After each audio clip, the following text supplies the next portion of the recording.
Я индивидуальный предприниматель, работаю в городе Ухте. Сохраняю ли я право на получение досрочной северной пенсии?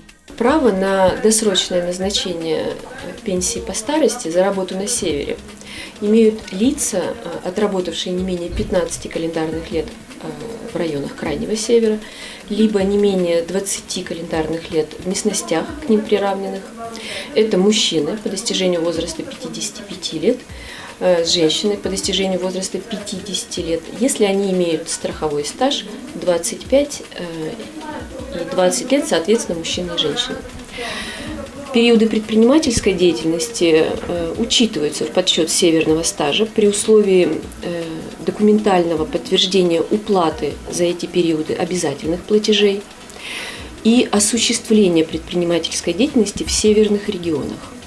В качестве документов, подтверждающих осуществление данной деятельности на севере, могут быть представлены патент на осуществление одного из видов предпринимательской деятельности с указанием территории его действия, договоры аренды, договоры на оказание услуг, либо другие документы, содержащие необходимую информацию.